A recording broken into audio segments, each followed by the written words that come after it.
Obsesi ekstrim anak-anak perempuan di bawah usia 12 tahun terhadap produk anti penuaan seperti retinol didorong oleh algoritma media sosial yang memanipulasi rasa takut mereka akan penuaan sejak dini. Fenomena psikologis yang dikenal sebagai Sephora Kids ini bukan sekadar tren kecantikan biasa, melainkan bentuk kecemasan eksistensial massal yang merenggut masa kecil mereka demi mencapai standar kulit tanpa pori-pori. Bayangkan sebuah dunia di mana anak-anak perempuan berusia 9 tahun tidak lagi meminta boneka atau sepeda baru untuk ulang tahun mereka. Sebaliknya, mereka berdiri di depan cermin, mengoleskan serum asam hyaluronat, memijat wajah dengan guasa, dan merengek meminta krim retinol seharga 1 juta rupiah demi mencegah kerutan yang bahkan belum ada. Ini bukan fiksi distopia, melainkan realitas baru yang sedang menjajah generasi alfa di seluruh dunia, sebuah fenomena psikologis mengerikan yang secara perlahan menghancurkan batas antara masa kecil dan masa dewasa. Selamat datang di era di mana kepolosan anak-anak dikomodifikasi, dan ketakutan akan penuaan telah ditanamkan ke dalam otak manusia bahkan sebelum mereka melewati masa pubertas. Jika kamu berjalan masuk ke toko kosmetik modern hari ini, pemandangan yang akan kamu temui mungkin akan membuatmu mengernyitkan dahi. Kamu tidak lagi hanya melihat wanita dewasa yang sedang mencari lipstik, melainkan gerombolan anak-anak perempuan yang masih mengenakan seragam sekolah dasar, dengan agresif menguji coba produk eksfoliasi kimia keras di tangan kecil mereka. Mereka dikenal di internet sebagai Sephora Kids. Mereka menghancurkan sampel kosmetik, menuntut orang tua mereka membelikan produk perawatan kulit premium, dan mengunggah video rutinitas kecantikan yang rumit di media sosial dengan kepiawaian yang menakutkan.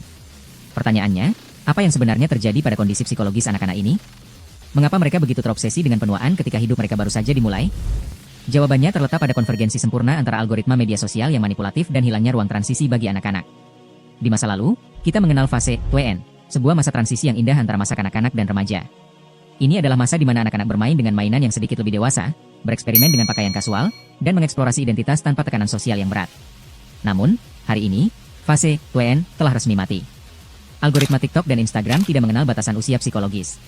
Ketika seorang anak perempuan berusia 8 tahun membuka ponselnya, algoritma langsung menyuapi mereka dengan konten estetika, clean girl, video, get ready with me, dari influencer dewasa, dan promosi produk perawatan kulit yang dikemas dengan warna-warna pastel yang menarik perhatian layaknya mainan. Secara psikologis, anak-anak adalah peniru yang ulung. Mereka belum memiliki kemampuan kognitif yang matang untuk membedakan antara konten hiburan, iklan terselubung, dan realitas kehidupan nyata. Ketika mereka melihat idola internet mereka yang berusia 20 tahunan mengklaim bahwa rahasia kebahagiaan dan kecantikan mereka adalah rutinitas perawatan kulit 10 langkah, anak-anak ini secara tidak sadar mengaitkan produk tersebut dengan validasi sosial dan penerimaan diri. Mereka tidak lagi melihat produk kecantikan sebagai alat perawatan tubuh, melainkan sebagai tiket emas untuk diterima di dunia dewasa yang tampak begitu berkilau dan penuh kuasa. Namun, harga yang harus dibayar untuk ilusi ini sangatlah mahal, baik secara fisik maupun mental. Dari sudut pandang dermatologi, kulit anak-anak sangat tipis, sensitif, dan belum memproduksi sebum secara maksimal seperti kulit orang dewasa. Ketika mereka menggunakan bahan aktif keras seperti retinol, asam salisilat, atau vitamin C dosis tinggi, mereka sebenarnya sedang merusak pelindung kulit alami mereka sendiri. Banyak dokter kulit di seluruh dunia kini melaporkan lonjakan kasus dermatitis kontak, luka bakar kimiawi, dan jerawat parah pada pasien di bawah usia 12 tahun yang disebabkan oleh penggunaan produk anti penuaan yang tidak perlu.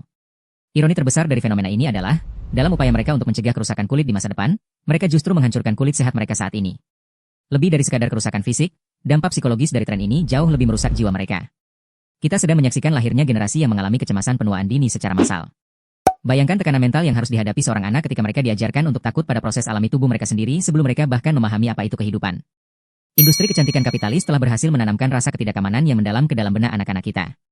Mereka dipaksa untuk terus-menerus mengawasi diri mereka sendiri, memandangi setiap pori-pori di cermin, dan merasa tidak pernah cukup baik hanya karena mereka memiliki kulit manusia biasa yang normal. Ini adalah bentuk eksploitasi komersial yang paling kejam, di mana korbannya adalah jiwa-jiwa muda yang paling rentan. Perusahaan kosmetik besar tentu saja mengetahui hal ini. Mereka merancang kemasan produk mereka dengan sangat cerdik. Botol-botol dengan pompa unik yang bisa mengeluarkan krim berbentuk bunga, warna-warni neon yang ceria, dan nama-nama produk yang terdengar seperti makanan manis adalah umpan visual yang dirancang khusus untuk menarik minat anak-anak. Ini adalah strategi pemasaran yang sangat manipulatif. Produk di dalamnya diformulasikan untuk kulit dewasa yang menua, namun kemasannya dirancang untuk memikat anak-anak yang masih menyukai mainan. Ketika anak-anak ini membawa pulang produk tersebut, mereka merasa sedang bermain permainan peran sebagai orang dewasa, tanpa menyadari bahwa mereka sedang meracuni kulit dan pikiran mereka sendiri. Kita harus bertanya pada diri sendiri, di mana peran kita sebagai masyarakat dewasa dalam membimbing mereka? Seringkali, orang tua merasa tidak berdaya melawan arus informasi digital yang begitu deras, atau bahkan lebih buruk, mereka memfasilitasi obsesi ini karena menganggapnya sebagai hobi yang tidak berbahaya atau sekadar tren masa kini yang lucu. Padahal, membiarkan anak di bawah umur menggunakan kosmetik anti penuaan adalah bentuk pengabaian terhadap kebutuhan tumbuh kembang mereka yang sebenarnya. Anak-anak membutuhkan waktu untuk bermain di luar rumah, mengotori tangan mereka dengan tanah, membaca buku, dan mengembangkan kreativitas mereka tanpa dibebani oleh kecemasan tentang penampilan fisik. Fenomena sindrom kulit kaca ini adalah alarm keras bagi kita semua. Ini adalah bukti nyata bagaimana standar kecantikan yang tidak realistis telah merambah begitu jauh hingga meracuni generasi masa depan kita. Jika kita terus membiarkan tren ini berlanjut tanpa intervensi, kita akan segera melihat sebuah generasi wanita dewasa yang benar-benar kehilangan identitas masa kecil mereka, terobsesi secara patologis dengan kesempurnaan fisik, dan selamanya terjebak dalam siklus konsumerisme yang tidak akan pernah memuaskan jiwa mereka. Kesimpulan yang bisa kita ambil dari semua ini sungguh mencengangkan sekaligus menyedihkan. Ketakutan terbesar kita di era modern ternyata bukan lagi tentang kematian atau penyakit, melainkan tentang menjadi tua dan tidak terlihat sempurna di layar kaca. Dan yang paling mengerikan adalah kita telah mewariskan ketakutan patologis ini kepada anak-anak kita, merenggut hak mereka untuk menikmati masa kecil yang bebas dari beban duniawi. Saat cermin di kamar anak-anak, kita tidak lagi memantulkan keceriaan seorang bocah yang polos, melainkan bayangan kecemasan seorang dewasa yang tidak bahagia. Disitulah kita tahu bahwa standar kecantikan kita telah benar-benar rusak. Jika kamu terkejut dengan fakta mengerikan tentang bagaimana industri kecantikan memanipulasi pikiran anak-anak ini, kamu wajib menonton video kami tentang ilusi psikologis di balik tren Pretty Privilege yang memecah belah perempuan secara sosial.